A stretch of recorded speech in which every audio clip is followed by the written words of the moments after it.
दोस्तों नमस्कार। आपके अपने चैनल घटना चक नॉलेज पर आप सभी लोगों का बहुत बहुत स्वागत है। आज हम फिर से लेकर उपस्थित हैं रसायन विज्ञान की यह क्लास, जिसका आज हमारा पार्ट 3 है, जिसमें हम RRB, NTPC, ALP, group D आदि एग्जामों के पिछले वर्षों में रेलवे के सभी महत्वपूर्ण प्रश्नों पर चर्चा करते हैं, जिसमें हम डेली बेस पर 30 MCQ विद सोल्यूशन के साथ में सॉल्व करते हैं। तो देखते हैं आने वाले एग्ज़ाम के लिए यह क्लास बहुत ही महत्वपूर्ण होगी। शुरुआत करेंगे हम 61 नंबर क्वेश्चन से। तो प्लीज़ क्लास को स्किप मत करिए और अंत तक की इस क्लास को देखिए। आज का पहला प्रश्न दिया गया है, निम्नलिखित में से अवयव के समस्थानिक की विशेषता क्या है? ए, अप्रायिक आकार के न्यूट्रॉन की। बी, परमाणु में भिन्न संख्या के इलेक्ट्रॉन। सी, नाभिक में भिन्न संख्या के प्रोटॉन। डी, नाभिक में भिन्न संख्या के न्यूट्रॉन। तो यहाँ पर इन चारों ऑप्शनों में से इसका सही उत्तर देखें तो हो जाएगा हमारा डी, नाभिक में भिन्न संख्या के न्यूट्रॉन। देखते हैं इसके सॉल्यूशन को। दिया है समस्थानिक, एक ही तत्व के ऐसे परमाणु होते हैं जिनकी परमाणु संख्या समान किंतु द्रव्यमान संख्या परमाणु भार भिन्न होती है। सरलतम शब्दों में समस्थानिक में प्रोटॉन तो समान होते हैं, किंतु प्रोटॉनों और न्यूट्रॉनों का योगफल द्रव्यमान संख्या यानी समान नहीं होता। इसका आशय यह हुआ कि समस्थानिकों में न्यूट्रॉनों की संख्या भिन्न होती है। उदाहरण के लिए आप यहाँ पर देख सकते हैं, हाइड्रोजन के 3 समस्थानिक निम्नवत हैं। यहाँ पर एक प्रोटॉन है, यहाँ पर एक प्रोटॉन 1 न्यूट्रॉन है और यहाँ पर एक प्रोटॉन 2 न्यूट्रॉन हैं। इलेक्ट्रॉन सभी में बराबर हैं। बढ़ते हैं और देखते हैं अगले प्रश्न की तरफ। अगला प्रश्न है, ऐसे दो तत्वों जिसमें इलेक्ट्रॉनों की संख्या भिन्न भिन्न है लेकिन जिनकी द्रव्यमान संख्या समान हो को कहते हैं? ए, समावयवी। बी, समन्यूट्रॉनिक। सी, समस्थानिक। डी, समभारिक। तो इन चारों ऑप्शनों में से इसका सही उत्तर यहाँ पर देखा जाए तो हो जाएगा डी, समभारिक।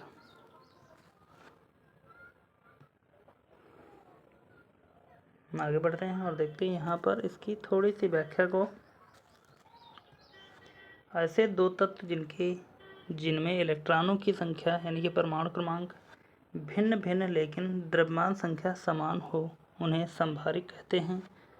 जैसे 18 आर्गन 40 दिया गया है यहाँ पर, 19 आर्गन 40, 20 आर्गन 40। अगला प्रश्न, किसी तत्व के परमाणु जिनकी परमाणु संख्या समान हो परंतु परमाणु भार भिन्न भिन्न हो वे कहलाते हैं? क्या कहलाते हैं? ए, समस्थानिक। बी, बहुलक। सी, समावयवी। डी, समभारी। चारों ऑप्शनों में देखा जाए इसका सही उत्तर यहाँ पर तो हो जाएगा ए, समस्थानिक कहलाते हैं।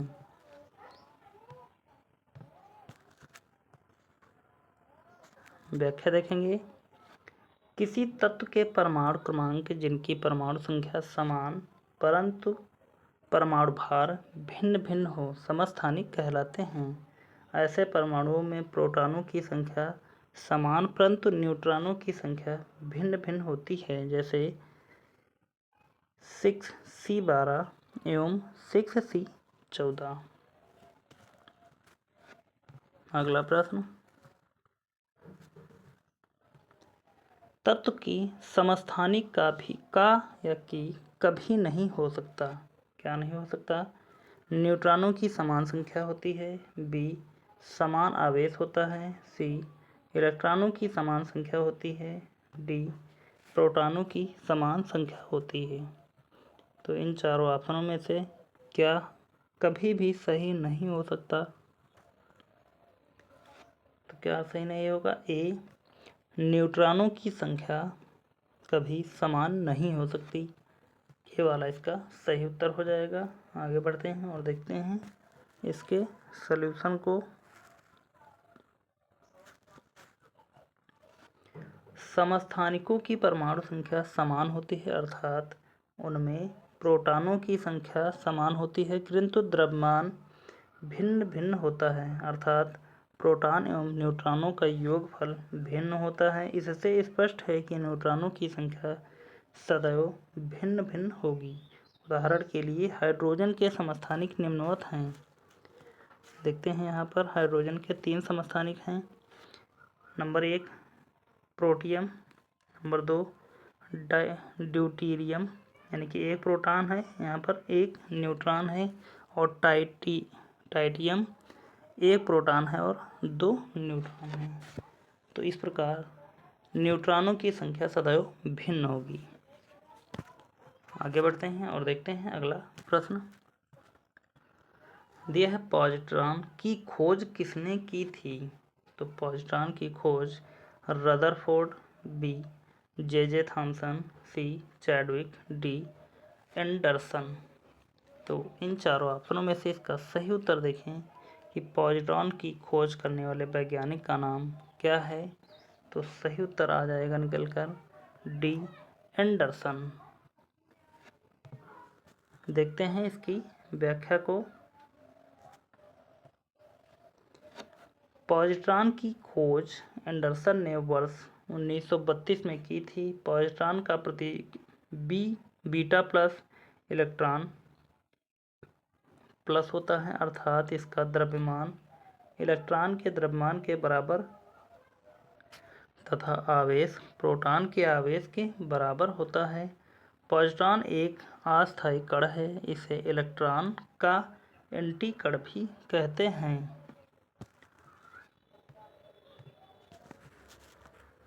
अगला प्रश्न, हाइड्रोजन परमाणु के न्यूक्लियस में प्रोटॉन की संख्या ज्ञात करें। ए 0, बी 1, सी 3, डी 5।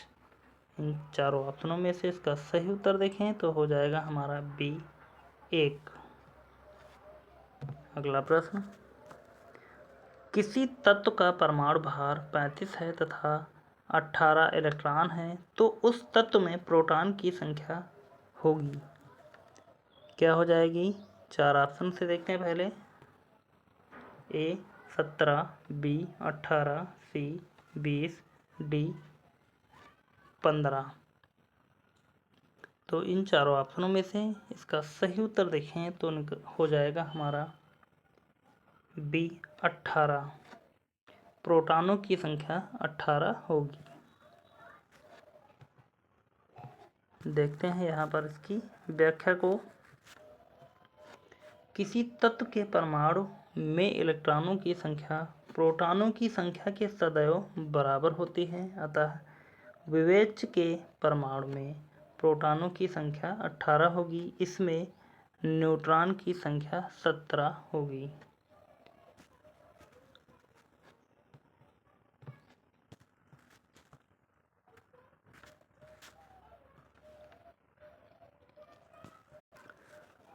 अगला प्रश्न देखते हैं, ऑक्सीजन का परमाणु भार है। ऑक्सीजन का विद्युत रासायनिक तुल्यांक होगा। 4 ऑप्शन दिए गए हैं, यहाँ पर आप चारों ऑप्शनों में से देख सकते हैं। तो इनमें से यदि इसका सही उत्तर देखा जाए तो हो जाएगा हमारा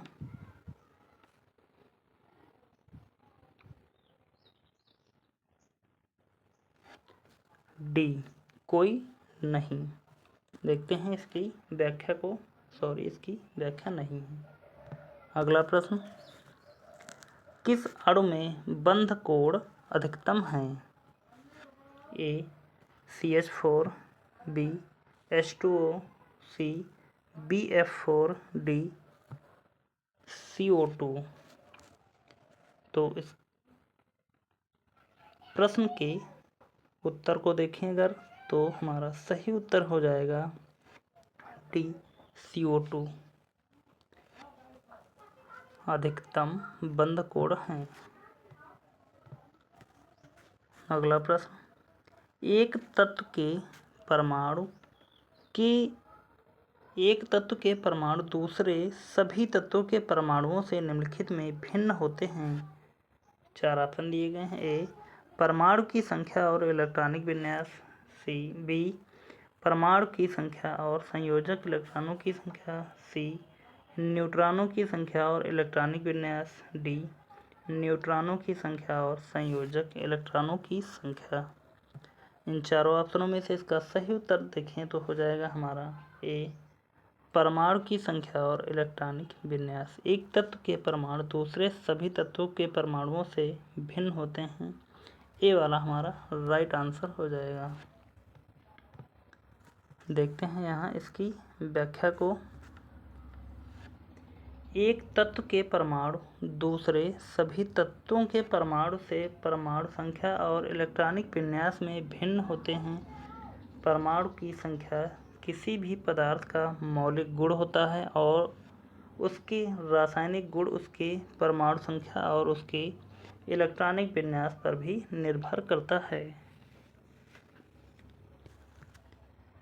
देखते हैं अगले प्रश्न की तरफ। अब तक कितने तत्व ज्ञात किए गए हैं? ए, 102, बी, 106, सी, 104, डी, 118। तो इन चारों ऑप्शनों में से इसका सही उत्तर हो जाएगा हमारा डी। अब तक 118 तत्व ज्ञात किए जा चुके हैं। और 118 तत्वों के बारे में अभी तक आपने नहीं जाना है तो चैनल पर जाकर आप केमिस्ट्री की एक पीरियोडिक टेबल की क्लास बनाई गई जहां पर 118 तत्वों को दिखाया गया है। उसके बारे में महत्वपूर्ण सभी जानकारियां दी गई हैं और विद इमेज। तो बढ़ते हैं और देखते हैं अगले प्रश्न की तरफ। न्यूट्रॉन वे कण हैं जिनमें होता है, क्या होता है? ए, ऋणात्मक आवेश। बी, धनात्मक आवेश। सी, कोई आवेश नहीं। डी, इनमें से कोई नहीं। इन चारों ऑप्शनों में से न्यूट्रॉन वे कण हैं जिनमें होता है, क्या होता है? सी, कोई आवेश नहीं। देखते हैं इसकी व्याख्या को। न्यूट्रॉन किसी पदार्थ के ऐसे मूल कण हैं जिन पर कोई आवेश नहीं होता है, क्योंकि वे विद्युत तथा चुंबकीय क्षेत्र में बिना विचलित हुए सीधे मार्ग से जाते हैं। आगे बढ़ते हैं और देखते हैं अगले प्रश्न की तरफ। इन सभी में से कौन सा आवेश रहित कण है? A, alpha. B, beta. C, proton. D, neutron. तो इन चारों ऑप्शनों में से इसका सही उत्तर यहाँ पर देखा जाए तो हो जाएगा हमारा डी, न्यूट्रॉन। यह आवेश रहित कण है। अगला प्रश्न, किसके निर्धारण में किसी तत्व के परमाणु संख्या सहायता नहीं करती है? ए, नाभिक में विद्यमान न्यूट्रॉनों की संख्या। बी, नाभिक में विद्यमान प्रोटॉनों की संख्या। सी, नाभिक के आसपास विद्यमान इलेक्ट्रॉनों की संख्या। डी, तत्व की कर्षण शक्ति। इन चारों ऑप्शनों में से इसका सही उत्तर यहाँ पर देखें तो हो जाएगा हमारा डी, तत्व की कर्षण शक्ति यानी कि वैलेंसी। देखते हैं इसकी व्याख्या को। किसी तत्व की कर्षण शक्ति को छोड़कर निम्न को ज्ञात करने में परमाणु संख्या सहायता इस प्रकार करती है। न्यूट्रॉनों की संख्या बराबर द्रव्यमान संख्या माइनस परमाणु संख्या। प्रोटॉनों की संख्या बराबर परमाणु संख्या। नाभिक के बाहर इलेक्ट्रॉनों की संख्या बराबर क्या होता है? परमाणु संख्या।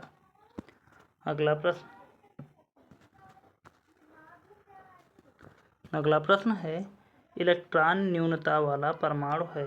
ए, ऋण आयन बी, धन आयन सी, उदासीन आयन डी, इनमें से कोई नहीं। इन चारों ऑप्शनों में से इसका सही उत्तर यहाँ पर देखें तो हो जाएगा बी, धन आयन इलेक्ट्रॉन न्यूनता वाला परमाणु है।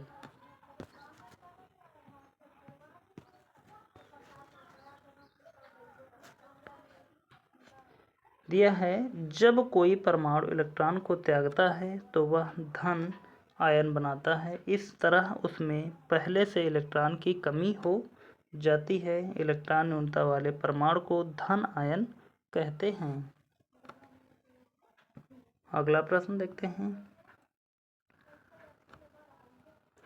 अगला प्रश्न है परमाणु विस्फोट में काफ़ी अधिक ऊर्जा निकलती है, इसके क्या परिणाम हैं?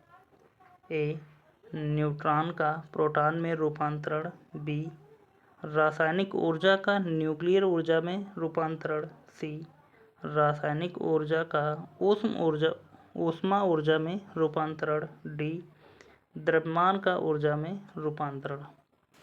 इन चारों ऑप्शनों में से इसका सही उत्तर देखें तो हो जाएगा डी, द्रव्यमान का ऊर्जा में रूपांतरण।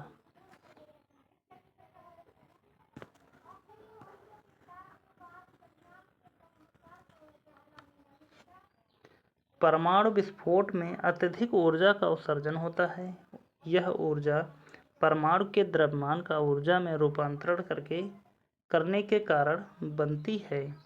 द्रव्यमान का ऊर्जा में रूपांतरण का सूत्र आइंस्टीन ने दिया है, E बराबर mc², जहाँ m बराबर क्षय द्रव्यमान होता है और c बराबर प्रकाश का वेग होता है। अगला प्रश्न,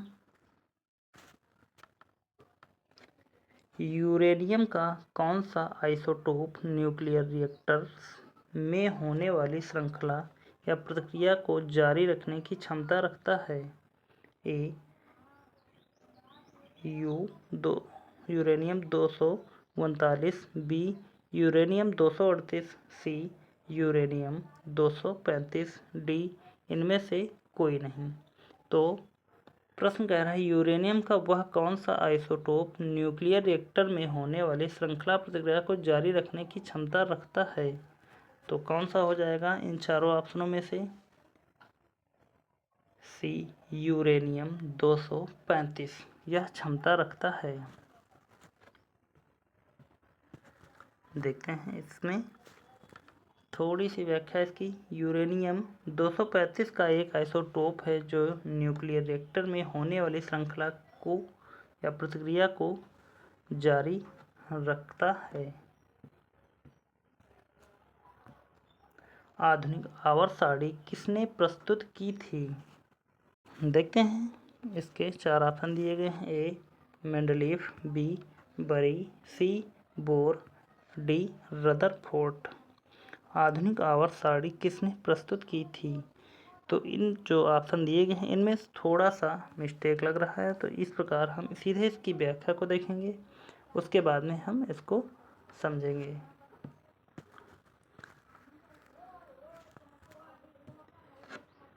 व्याख्या दिया है डॉबेराइनर ने सबसे पहले तत्वों का वर्गीकरण किया। मेंडलीफ ने सर्वप्रथम आवर्त सारणी बनाई जिसमें तत्वों को उनके परमाणु भार के आधार पर व्यवस्थित किया गया। आधुनिक आवर्त सारणी ब्रिटिश वैज्ञानिक मोजले ने प्रस्तुत की जिसमें तत्वों को उनके परमाणु क्रमांक के आधार पर व्यवस्थित किया गया है। इस प्रकार हम इस क्वेश्चन का आंसर कोई भी नहीं लगाएंगे क्योंकि इसमें तीन वैज्ञानिक अलग अलग समय पर अलग अलग चीज़ों को प्रस्तुत किया है। अगला प्रश्न है सीमेंट उद्योग के लिए कौन सा कच्चा माल आवश्यक है? ए, चूना पत्थर, बी, कोयला, सी, चिकनी मिट्टी, डी, उपर्युक्त सभी। तो इन चारों ऑप्शनों में से इसका सही उत्तर देखें तो हो जाएगा 81 नंबर का डी, उपर्युक्त सभी। यानी कि कोयले की भी ज़रूरत पड़ेगी, चूना पत्थर की भी ज़रूरत पड़ेगी और चिकनी मिट्टी की भी ज़रूरत पड़ेगी सीमेंट उद्योग के लिए। इन सभी को मिक्स करके सीमेंट का निर्माण किया जाता है। देखते हैं इसकी व्याख्या को। सीमेंट उद्योग में चूना पत्थर, धातुमल, चिकनी मिट्टी, उर्वरक कारखानों के अवमल, जिप्सम और कोयला कच्चे माल के तौर पर उपयोग होता है।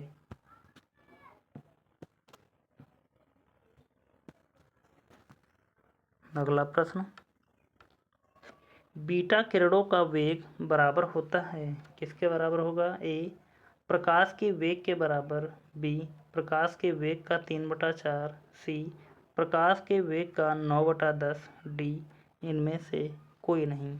इन चारों ऑप्शनों में से इसका सही उत्तर देखें यहाँ पर तो हो जाएगा सी प्रकाश के वेग का 9/10 बीटा किरणों का वेग होता है।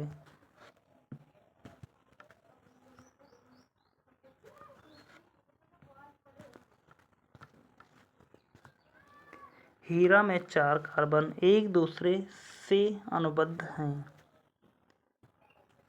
ए टेट्राहेड्रल, बी संरूपण, सी रेखीय, डी प्लैनर। इन चारों ऑप्शनों में से इसका सही उत्तर देखें कि हीरा में 4 कार्बन एक दूसरे से अनुबद्ध हैं। तो इसका सही उत्तर कौन सा हो जाएगा? ए टेट्राहेड्रल। अगला प्रश्न,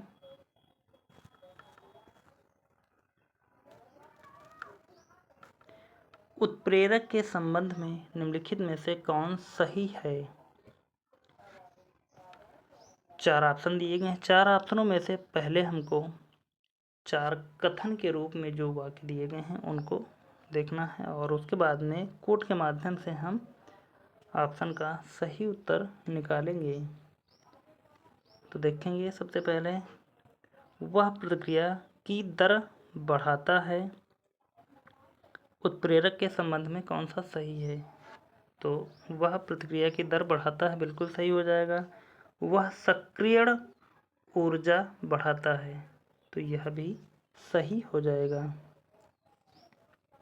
वह सक्रियण ऊर्जा घटाता है, यानी कि जब ऊर्जा बढ़ाता है तो यह नहीं घटाएगा। तो 3 तो हमारा बिल्कुल गलत हो जाएगा। तो 3 हमारा जहाँ हो हम उसको काट देंगे। देखते हैं चौथा ऑप्शन, वह प्रतिक्रिया में खर्च हो जाता है, नहीं। तो चौथा भी ऑप्शन जहाँ 4 हुआ भी कट जाएगा। बचेगा हमारा सिर्फ ए वाला ऑप्शन। 1 और 2 सही हैं। अगला प्रश्न दिया गया है, निम्नलिखित में से कौन एक खनिज नहीं है? ए स्लेट, बी लाइमस्टोन, सी कोल, डी कैल्साइट। तो इन चारों ऑप्शनों में से इसका सही उत्तर देखें तो हो जाएगा ए स्लेट। अगला प्रश्न, थायोकाल रबर है। ए संश्लिष्ट रबर, बी प्राकृतिक रबर, सी पॉलीथीन, डी इनमें से कोई नहीं। इन चारों ऑप्शनों में से इसका सही उत्तर यहाँ पर हो जाएगा ए थायोकाल एक संश्लिष्ट रबर है।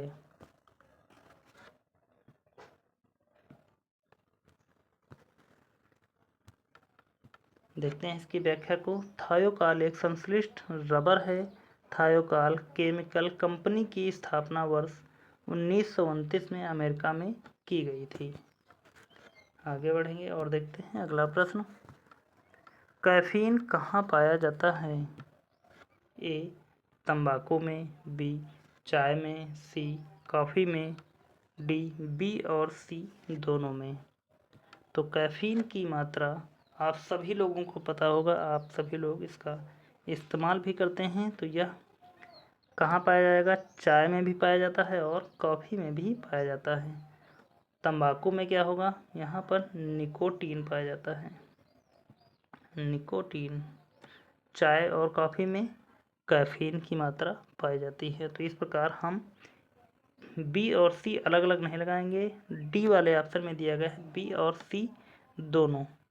तो इस प्रकार हम इसको इस बी और सी वाले ऑप्शन के टिक को मिटा देंगे। देखते हैं, बढ़ते हैं अगले प्रश्न की तरफ। इनमें किसमें आयनिक बंध बनता है?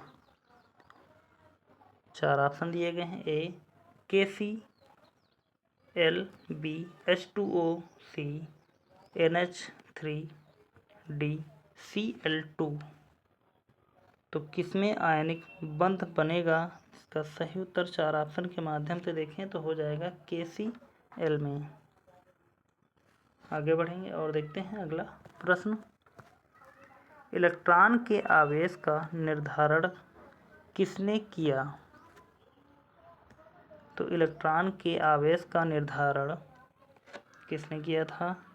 4 ऑप्शन के माध्यम से देखते हैं। ए चैडविक, बी थॉमसन, सी न्यूटन, डी मिलीकॉन। देखते हैं इसके सही उत्तर को तो हो जाएगा हमारा डी मिलीकॉन। इलेक्ट्रॉन के आवेश का निर्धारण किया था। अगला प्रश्न देखते हैं। परमाणु में अवस्थित सबसे हल्का कण है? कौन सा हो जाएगा? ए प्रोटॉन, बी इलेक्ट्रॉन, सी न्यूट्रॉन, डी उपर्युक्त सभी का भार समान है। तो इसका सही उत्तर देखें यहाँ पर तो हो जाएगा हमारा बी इलेक्ट्रॉन परमाणु में अवस्थित सबसे हल्का कण है।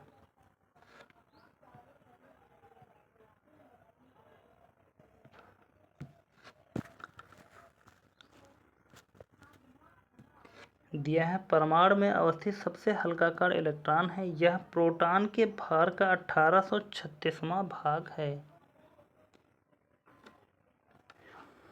जैसे कि प्रोटॉन का एक भाग होगा तो यह भाग कितना होगा? कितना हो जाएगा? 1836, यानी कि 1/1836वां भाग।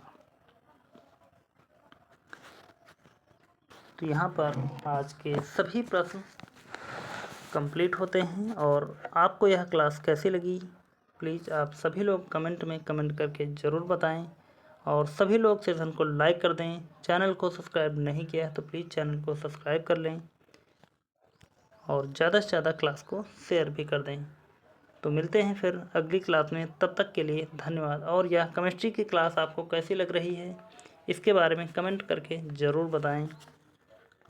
तो मिलते हैं अगली क्लास में, तब तक के लिए धन्यवाद। जय हिंद। आपका समय शुभ हो।